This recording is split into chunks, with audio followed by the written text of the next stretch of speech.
Alright, welcome back to another J&E Eclectics video. I'm JC. Wesley here. And in one of our previous videos, we talked about workflow processes and our background.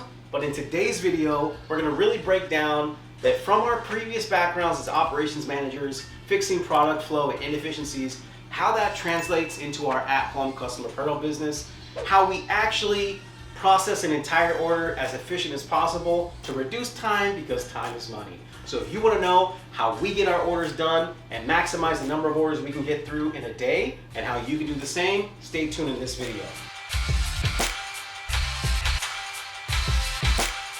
Alright, so today we're going to print on an AS Color shirt. This is an extra large. AS Color is a local company in California. You may not be able to find a shirt for a couple of weeks because they are moving warehouses, but we've done blind tests time and time again with our customers and even family members, and everyone always picks the AS Color out. So if you're looking for premium shirts, hit us up. It's going to be an awesome AS Color shirt. So what we're going to do today is run you through the entire process of how we print the shirt and why we have it set up this way. So to get started, the first thing we do is thread a t-shirt onto the platen just to get some moisture out of it.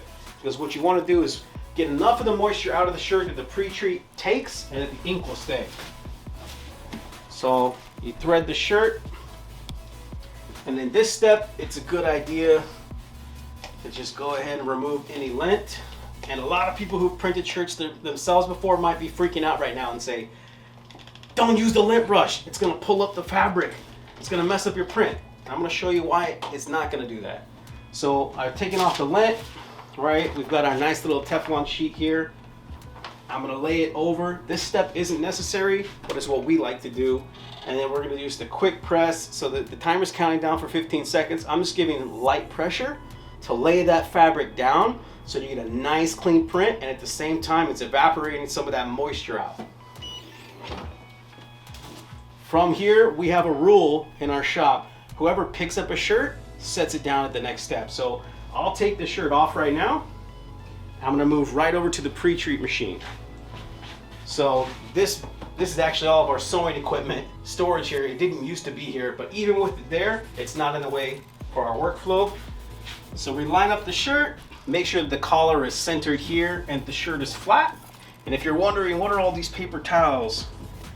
I like to put paper towels on the side. I know it looks funky, but when the pre-treat comes out, I want to make sure that nothing is spraying to the side of the machine that I might accidentally wipe the shirt across afterwards. So then we're going to come over here to the dial. I'm going to make sure that for whatever design I'm doing, I'm pre-treating enough. And right now I've got it set to 16 inches, which is fine, and a pressure of 40. So we're going to run that spray.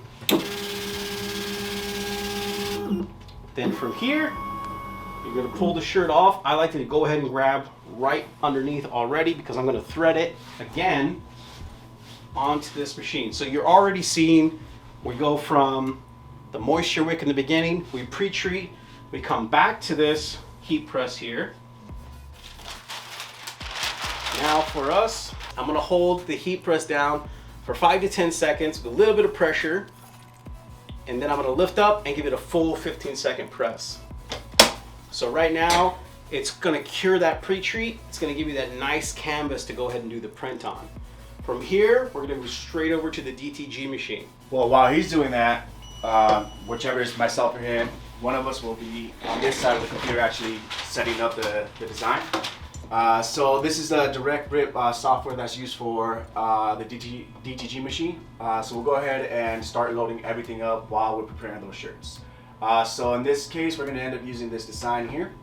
This is going to be on a black shirt, so we do have to do the environment. So first step, and we are doing quality black cotton, and we always want to make sure that we are adding a white face underchoke. Parameters of it, how big we want it, and so forth. We always go with the width size, so we like to scale depending on how wide and how long the image is.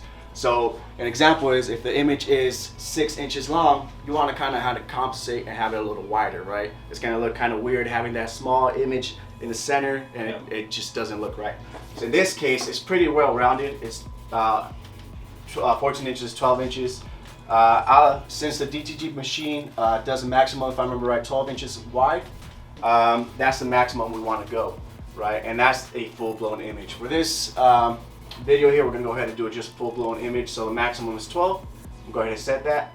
And we want to put this always on a top center. So that's gonna put your image centered and on top. And then there's a couple more steps. So we go down here to print setup. We want to make sure we select our printer. It is pop-up our roller. That's our label printer. Our label printer. So we want to make sure we select the right one. Epson Styles, a stylus photo.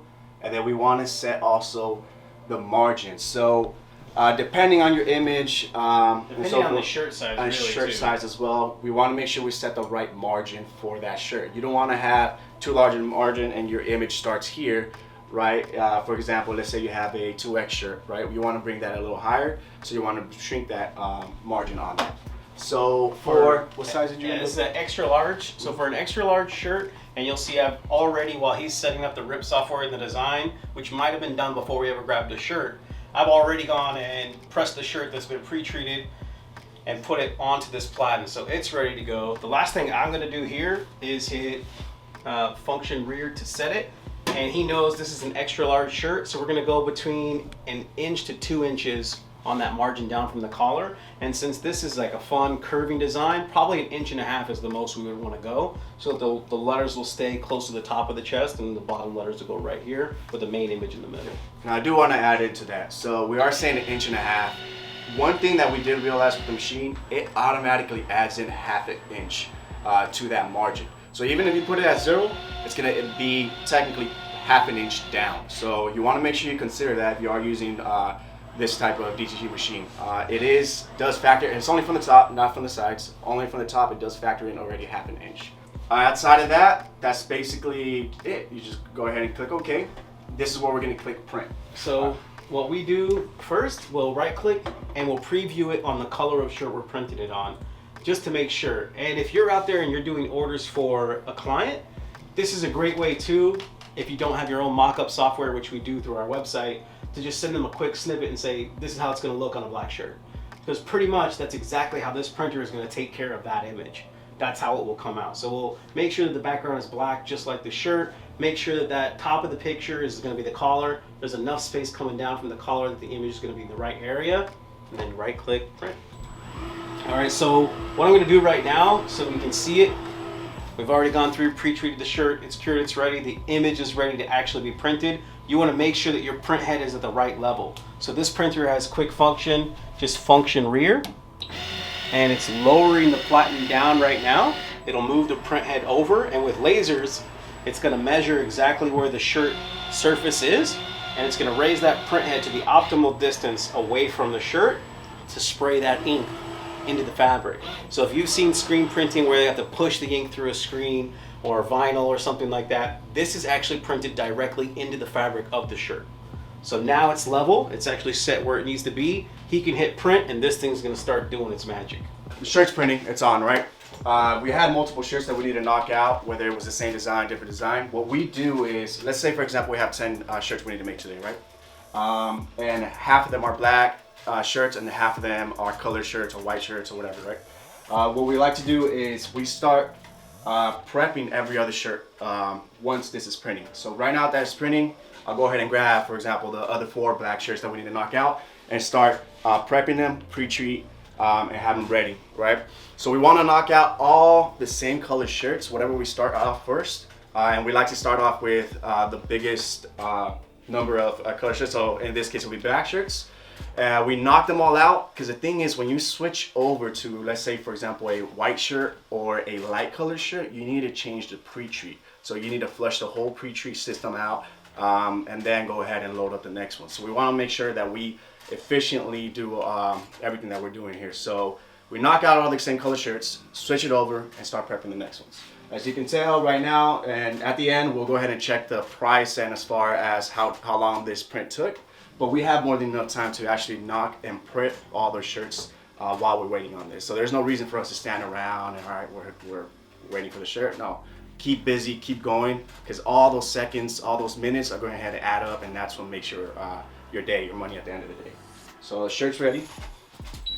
So like we said earlier, whoever picks it up, go ahead and place it down. So one thing that we notice is that when we first started doing things, we would take it off and I'll try to pass it on to JC and then he'll try to thread it. There's a lot of errors on that. So go ahead and take off, untuck it from here. And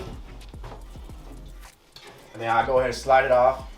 And then I right away grab it so I can just thread on right away. And one thing that you'll notice when we were curing it, we ran a few seconds at the beginning and then a 15-second press.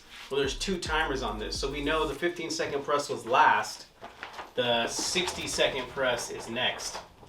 So as soon as he gets this sheet laid over it and presses it, it's already set to the next timer it needs, and it'll automatically open at the end of that 60 seconds. So if you actually get yourself a DTG printer from OmniPrint, they're going to tell you, do a 30-second press to cure the pre-treat, then do a 60-second press or 2 90-second presses to cure the ink. Just invest in the lower heated platen, because 60 seconds and this shirt is cured and it's going to last for what feels like forever. Like I said, when we bought this machine, I've got shirts that I made a year ago that still look amazing.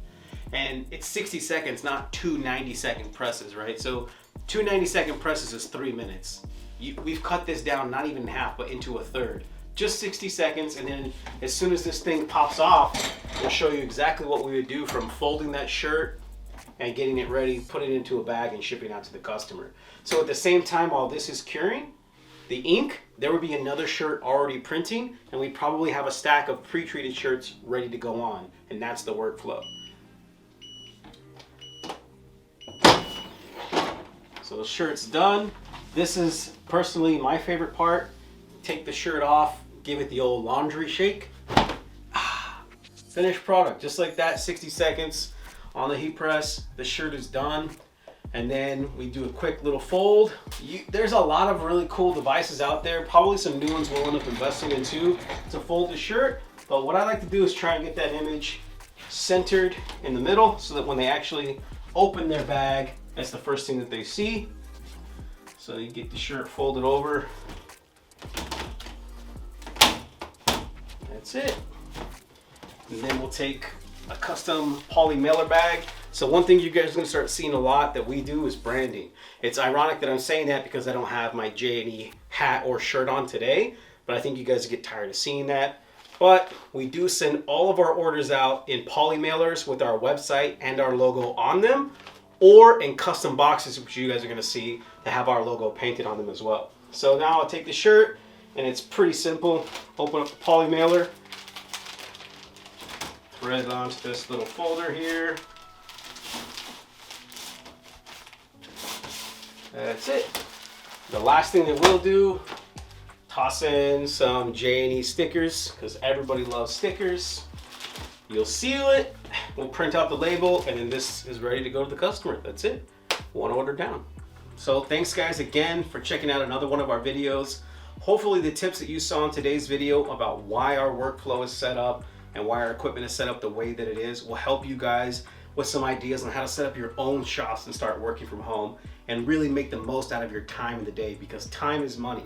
The less time it takes you to knock out these orders, the more time you have to do other things or get new customers and make even more money. So keep hustling. And if you have any questions about our setup or the equipment that we're using or how you can get some of this equipment, hit us up in the comments below. Make sure you guys like this video, subscribe to follow the rest of our content, keep up with our journey. Hit us up on our Instagram at @JNE_Eclectics. And definitely, if you need custom apparel, we're the guys to help you out. Check out the website, www.jeeclectics.com, and we'll catch you in the next video.